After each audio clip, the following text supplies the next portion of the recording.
Hello दोस्त, देखिए आप लोग प्लीज़, हमारा खाना बन रहा है चूल्हा पर। आज हमारे घर 2 दिन से गैस ख़त्म है।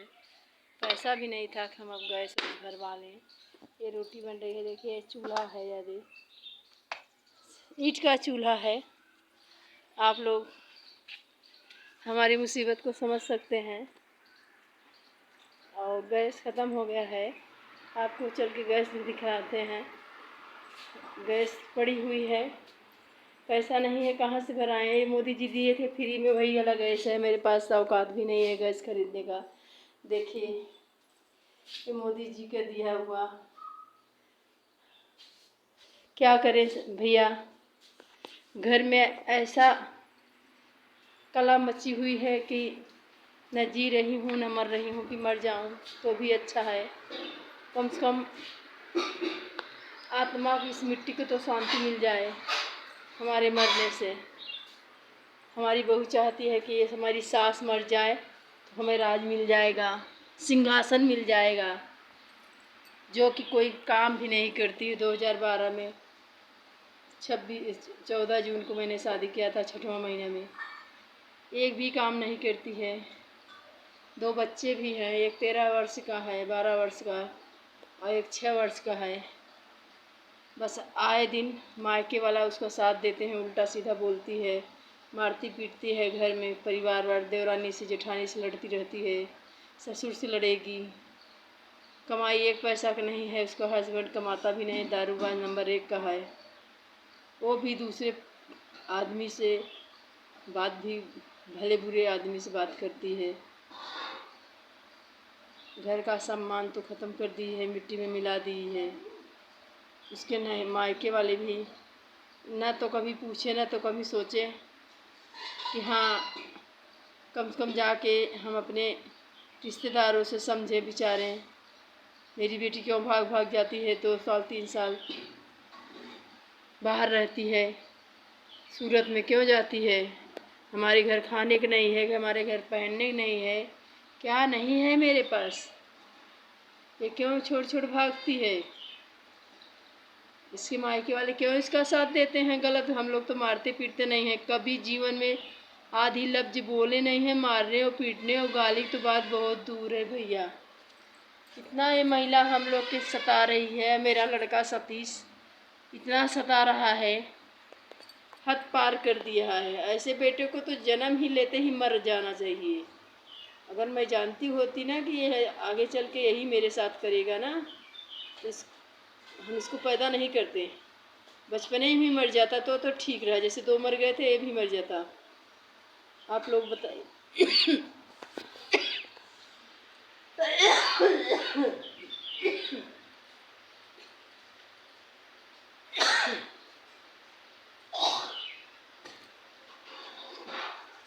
बहुत तकलीफ़ है, क्या बताऊँ। बोलते बोलते खांसी आ जाती है, गला सूख जाता है। मेरी भी तबीयत नहीं, मेरे फेफड़ा में पानी हो गया था, मेरी इलाज चल रही थी। फेफड़ा में जिसके पानी आ जाता है वो कैसे जिंदा रहता है। रीढ़ का ऑपरेशन हुआ है, एक्सीडेंट हो गया था, 2 नस मेरी दब गई थी कमर के। फिर भी मेरी बहू ने झगड़ा, लड़ाई, गाली गुप्ता हर वक्त आए दिन करती रहती है। ऐसी सास क्या करें। पहले की सास थी, बहू को सताती थी। हम मानते हैं पहले की सास बहू की सताती थी, बहुत सताती थी। उसका पति भी सताते थे, खाना नहीं देते थे, पीना नहीं देते थे, मारते पीटते रहते थे हर वक्त। लेकिन आज की सास ये नहीं चाहती हैं कि हमारी बहू दुख में रहे या मेरे बच्चे दुखी में रहे, हम बहुत सुख करेंगे। ऐसा कभी आज की सास, कोई ऐसा निकल गया होगा अगर सोचेगा, लेकिन सब सास ऐसे नहीं हैं कि बहू के बारे में ऐसे सोचेंगी कि हमारी बहू ऐसे करे वैसे करे, दुख में रहे। नहीं, कभी नहीं सोच सकी। जो सामाजिक तौर से हो, कभी नहीं सोचेगी कि हमारी बहू ऐसे रहे। हाँ, अगर बहू ने गलत कर रही है, पराये मर्द से बात कर रही है, पराया मर्द आ रहा है मिलने, ज़रूर सास ससुर तो मर जाएंगे। आप लोग ही भैया बताइए, आप लोग के अगर घर पे ऐसा होगा तो आप लोग कैसे करेंगे। आप लोग भी तो कोर्ट कचहरी देखेंगे, थाना अदालत देखेंगे, अपने के लिए। आप बताइए, ऐसे ऐसे अपने ही जो जिसको मैंने जन्म दिया, 9 महीना मैंने कोख में रखा, उसको मैं पाल पोस को उसको बड़ा किया, शादी विवाह कर दिए, इसीलिए किए थे, इसीलिए किए थे कि माँ को मार गाली दिलाओ, मार खिलाओ।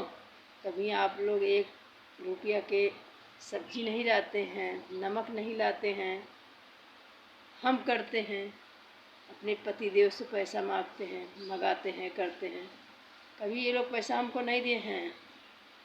इतना उम्र हो गया 30 साल का, कभी एक चवन्नी नहीं, सब कमा कमा कर अपने वाइफ के देता है। वाइफ ले जाएगी, उसके बाद वाइफ भी, उसकी औरत भी बार बार मायके भागती है। मायके वाले क्यों नहीं पूछते हैं? उसके भी 3 बेटे हैं। अगर उसका लड़का ऐसे करे कैसा लगे, उसकी बहू ऐसे करे तो कैसे लगे? कभी ये सोचा है? आप बताइए। आप लोग हमारे वीडियो में बने रहिए, आप लोग कमेंट करिए। ऐसे बहू के लिए आप लोग क्या राय विचार बताते हैं? आज की बहू सास नहीं सोचती है कि हमारी बहू, जब बहू हद पार कर दी है तो क्या करें? आप लोग सपोर्ट करिए प्लीज़, कमेंट करके